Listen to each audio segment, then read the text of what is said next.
Oi, turma, tudo bem com vocês? Hoje nós vamos dar continuidade ao nosso conteúdo. Lembrando que estamos estudando e-mail pessoal.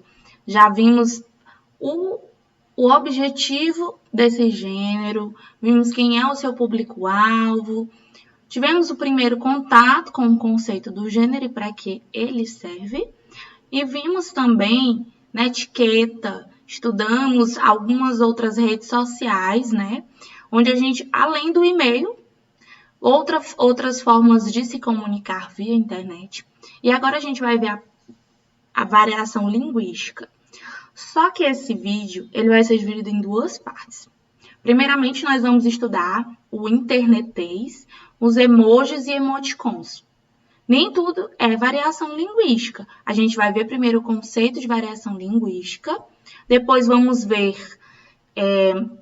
esses elementos que a gente utiliza na internet e vamos estudar um exemplo de variação, que é a variação regional, e o internetês a gente vai ver que é um exemplo de variação. E no próximo vídeo, na parte 2, que veremos na semana que vem, de acordo com o nosso conteúdo aplicado nas atividades, a gente vai ver outros exemplos de variação linguística, tá bom? Então, turma, variação linguística é um fenômeno natural que ocorre pela diversificação dos sistemas de uma língua em relação às possibilidades de mudanças de seus elementos. Vocabulário, pronúncia, morfologia, sintaxe. Bem, se vocês acharem esse conceito muito técnico, eu vou explicar agora para vocês. E resumindo, variação linguística, até coloquei aqui, logo são diferentes modos em que é possível expressar-se em uma língua. Então, a gente vai ver variação linguística regional, variação social, variações que ocorrem tanto de acordo com o local em que a gente vive, com a nossa cultura, como variações sociais, que vão muito ao encontro da parte social em que a gente se encontra. Então, basicamente, são as formas da expressão de uma língua, a forma como você se expressa linguisticamente. A gente vai ver que existe uma diferença muito grande com relação aos falantes de um local e os falantes de outro local. Variação linguística nada mais é do que essa variedade, esses diferentes modos de expressar uma língua, tá bom? E toda variação linguística é adequada para atender às necessidades comunicativas e cognitivas do falante. De acordo com o que você quer transmitir, o que você quer comunicar, a sua variação linguística vai se adequar. Claro que algumas coisas, como sotaque, por exemplo, a gente não pode simplesmente retirar. Mas, às vezes, a gente adapta a nossa forma de falar, não é verdade? E assim, quando julgamos errada determinada variedade, estamos emitindo um juízo de valor sobre seus falantes e, portanto, agindo com preconceito linguístico. Esse preconceito linguístico eu trouxe para vocês porque eu sei que é uma coisa que ocorre. Fulano fala certas palavras, ele fala muitas gírias, ele fala errado algumas palavras. Até o fato dele falar errado, aquilo ali pode vir de uma variação social, por exemplo. Depende muito do contato que ele tem com a leitura, das pessoas com que ele convive, do local. Então, quando a gente emite um juízo de valor, a gente julga o modo daquele falante, daquela pessoa falar, a sua variação linguística, nós estamos sendo preconceituosos. É o que chamamos de preconceito linguístico. Porque cada pessoa tem a sua forma de falar. Muitos dizem que nós aqui do Piauí falamos cantando. E a gente não percebe isso de jeito nenhum. Mas quando a gente começa a observar falantes de outros estados, por exemplo, a gente vê uma diferença nítida na língua deles, né? E isso é um exemplo de variação linguística. Nos adentrando aqui à linguagem da internet, famoso internetês, que eu sei que vocês dominam essa linguagem. Ela é uma variedade linguística, sim. Muitos consideram ela como variedade linguística e muitas vezes até associam um vício de linguagem, sabe? Porque muitas vezes a pessoa quer trazer essa linguagem da internet para situações cotidianas o tempo todo. Você quer falar assim, acaba nem percebendo e fala coisas tipo não, esses exemplinhos que eu coloquei aqui embaixo. Muitas vezes vocês querem utilizar em situações que elas não são adequadas.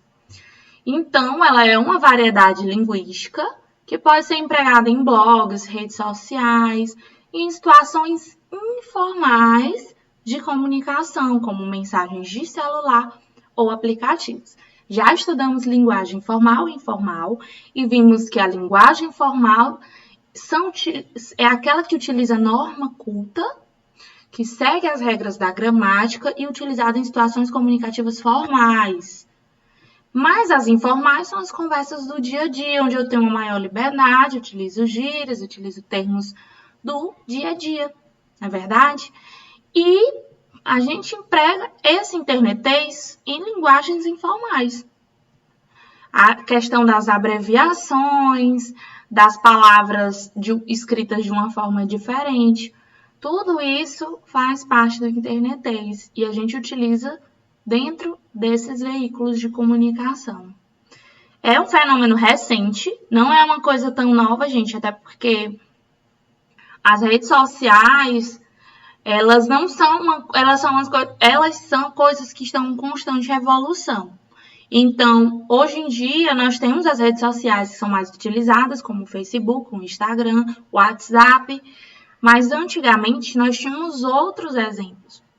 Esse internetês foi surgindo aos poucos, à medida que essas redes sociais iam aparecendo, né? E, sobretudo, os jovens as utilizam. A gente não é uma questão de estereótipo, mas geralmente os jovens costumam abreviar mais as palavras. Como as pessoas mais velhas já eram acostumadas a escrever de outra forma, elas costumam empregar. E isso é uma coisa boa. A pessoa só abrevia por uma questão de praticidade, né? Por ser mais prático, mais cômodo, mais rápido. E por desconsiderar a norma padrão, deve ficar restrito à internet. Entenderam? Não vamos utilizar o internetês nas nossas redações, nas nossas provas, de jeito nenhum. E aqui eu coloquei 2 exemplos. Eu adoro utilizar tirinhas. E é um gênero que a gente pode usar para ensinar outros gêneros. Temos aqui o Cebolinha, o Cascão, utilizando aquela famosa brincadeira do telefone sem fio. Vocês já devem ter visto essa brincadeira, brincado disso. E aí eles utilizam, olha só, onomatopeia aqui, que é o kkkk. Lembra que a gente estudou também essa figura de linguagem, que é muito utilizada para imitar sons e ruídos? Aqui a gente está imitando uma risada. E o kkk é uma das melhores risadas. Significa que é aquela que foi uma coisa bem engraçada mesmo.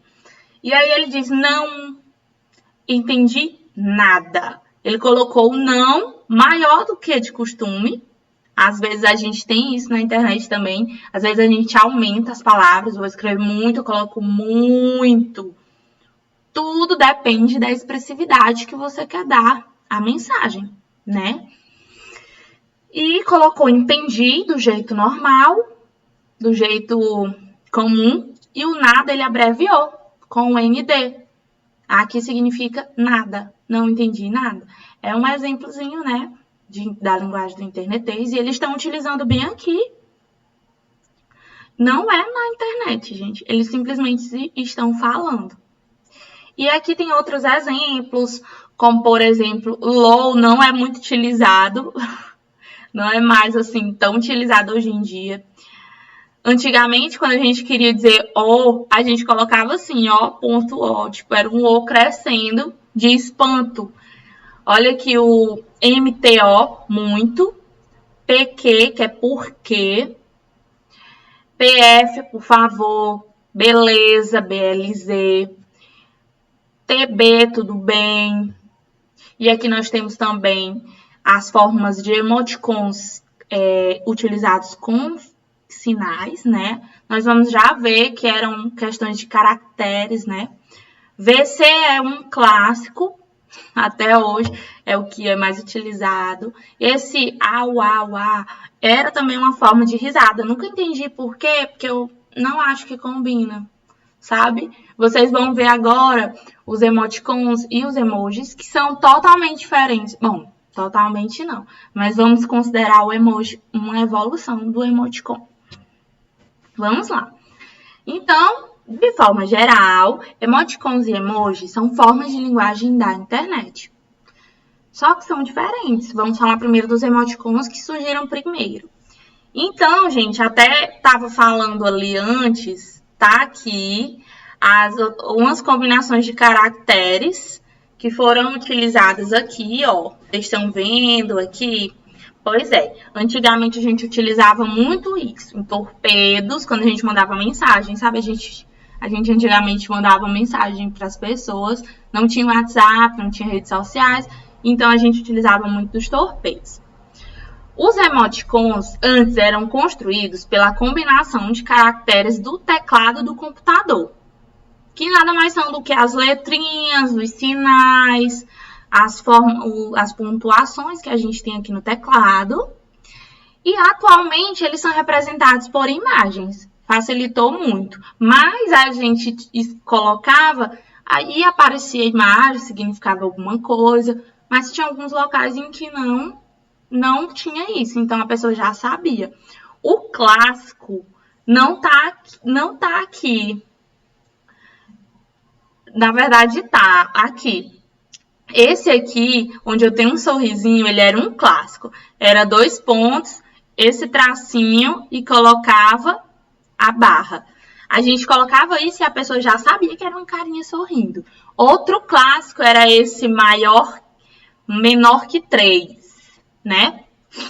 Então, esse sinalzinho virado para o 3 era um coração, simplesmente. Hoje em dia a gente não vê mais isso, as pessoas não fazem mais uso desses caracteres combinando, né? A gente já tem os emoticons, então foi uma evolução. E nada mais era do que representação gráfica de uma emoção feita através dos caracteres que você tem à disposição em seu teclado. E nada mais. A gente queria utilizar, expressar emoções, então a gente usava esses caracteres e hoje a gente utiliza os emoticons. Emoticons de apaixonado, de triste, de emoticon representando o choro, representando emoções. Nada mais que isso. Já os emojis, eles são ideogramas. Ideograma significa imagens que representam ideias. E eles representam vários tipos de emoções, objetos, animais, alimentos e outros elementos. Com certeza vocês os veem no WhatsApp, a variedade é muita. Eu, sinceramente, não conheço todos os emojis. E eu vim saber um dia desse que existia esse catálogo chamado de Emojipédia, onde os emojis são catalogados, recebe o nome e pode ser consultados na Emojipédia. Muitas vezes você tem um emoji e não sabe o que ele significa, não é verdade? E mesmo assim você utiliza, eu acho tão fofo, acho tão engraçado. Então, esses emojis, eles são ideogramas, eles não expressam apenas emoções, eles expressam várias coisas. E tem uma evolução todo ano, sempre aparecem novos emojis. Ou como esses que eu representei aqui, a gente já tem diferentes formas de representar a pessoa, o ser humano, seja loiro, seja moreno, branco, pardo, negro, cabelo cacheado, cabelo liso. Tem essa diversidade, né? A gente já tem aqui alguns exemplos, olha que eu coloquei a pessoa meditando. Aqui eu acho que é uma mágica, que é a imitação, é a Aladim mulher. Enfim, eles estão criando coisas mesmo bem diversificadas. Olha aqui um zumbi, um sanduíche. Gente, tem de tudo, tem de tudo. E hoje as pessoas estão adotando o péssimo hábito de utilizar mais emojis do que palavras escritas, palavras abreviadas. Até falei disso no vídeo anterior para vocês, na verdade. Então, gente, até agora já vimos um exemplo de variação linguística, que é o internetês, e dentro dele a gente utiliza também, associado a ele, na verdade, dentro dele não, os emoticons e os emojis, que são nada mais do que formas de linguagem, vamos dizer, a linguagem visual. A gente utiliza a linguagem visual, a linguagem não verbal, só que lembrando, não é a melhor linguagem para você utilizar. Sempre busque associar. É uma conversa informal, então você pode sim utilizar emojis e emoticons, contanto que você utilize de uma forma que a outra pessoa possa entender, sabe? Nem sempre vamos construir imagens apenas com emojis e emoticons. E a variação linguística que nós vamos ver hoje é a regional. Elas são aquelas que demonstram a diferença entre a fala dos habitantes de diferentes regiões do país, diferentes estados e cidades. Também são chamadas de variações diatópicas. Eu trouxe essa palavra porque às vezes vocês podem achar numa prova, num livro, em qualquer lugar, variações diatópicas. Eu não sei o que é não. São variações regionais. Quando eu falo de regional ou de geográfica, vocês já podem associar os estados, países, cidades. Se refere, demonstra a diferença da fala desses habitantes. A gente sabe que tem essa variação, que às vezes o que a gente fala aqui, os termos que a gente utiliza aqui é muito diferente do que é falado na região sul e na região norte, que eu coloquei aqui. Diferente do que a gente fala no Rio de Janeiro, em São Paulo. Então, também são chamadas de variações diatópicas e ela ocorre porque diferentes regiões têm diferentes culturas, diferentes hábitos, modos e tradições, estabelecendo assim diferentes estruturas linguísticas. Toda essa variação linguística, ela decorre dessa diferença de culturas, desses hábitos. A cultura interfere muito, na verdade influencia, interfere não, influencia muito. E, a partir disso, todos os falantes vão construindo a sua própria variação, sua própria língua, né? A linguística. Todo mundo fala português aqui no Brasil, né? A nossa língua é o português, mas a nossa língua, a forma de falar, ela sofre essa variação. E aqui eu coloquei para vocês um exemplo, porque o livro de vocês, ele dá o exemplo do português brasileiro e português de Portugal, né? E aí, há essa diferença. A gente vê no sotaque deles, mas a gente vê aqui também em alguns significados de palavras, como chamam. Aqui, no Brasil, a gente chama de celular. Lá, eles chamam telemóvel. Aqui, a gente chama de ônibus e eles chamam autocarro. Aqui a gente chama de trem e eles de comboio. Então, são coisas iguais, têm a mesma função, mas que aqui a gente fala de um jeito e lá eles falam de outro. É um exemplo de países diferentes, né? Aqui na região Nordeste, Sul e Norte, tem algumas palavras que são presentes na nossa cultura, na nossa região, palavras que são típicas da região e que tem um significado, né? Aqui na região Nordeste, a gente fala muito racha, não é em todos os estados. Esse termo racha, que significa pelada, jogo de futebol, né? Jerimum, em alguns estados do Nordeste, é a abóbora. Aqui no Piauí, em Teresina, a gente chama de abóbora, né? Mas tem pessoas que chamam de jerimum. Tem sustância, a gente tem muito isso de falar, um alimento que dá sustância, é a energia dos alimentos.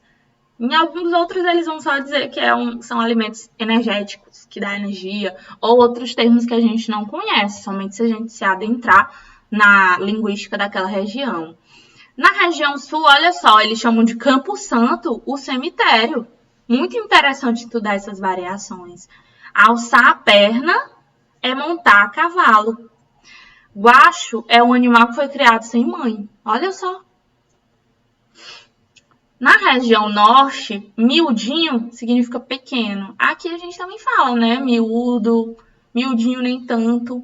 Mas não é uma coisa que a gente diga, é típico do Piauí, é típico do Nordeste. Um bora embora, vamos embora. Gente, a gente também fala isso, bora embora, mas é porque a gente fala muito rápido. Mas a gente diz muito um bora, um bó. Tem gente que diz até bó, sabe? Esse termo, o correto era vamos em boa hora. E aí a gente vai reduzindo as palavras. Vamos embora, vambora, vambora. Todo mundo fala de diferentes formas, né? E por último, levou o farelo, significa morreu. Minha gente, que termo é esse? É um termo típico da região norte, muito estranho pra gente, não é verdade? Então, gente, vocês podem dar uma olhada nas diferentes variações. Há exemplos diversos. A cultura do nosso país é imensa e cada estado tem a sua cultura, tem os seus costumes. Vale muito a pena estudar esses termos. Então, gente, essa foi a nossa aula. Espero que isso ajude vocês, que vocês tenham entendido. Tchauzinho!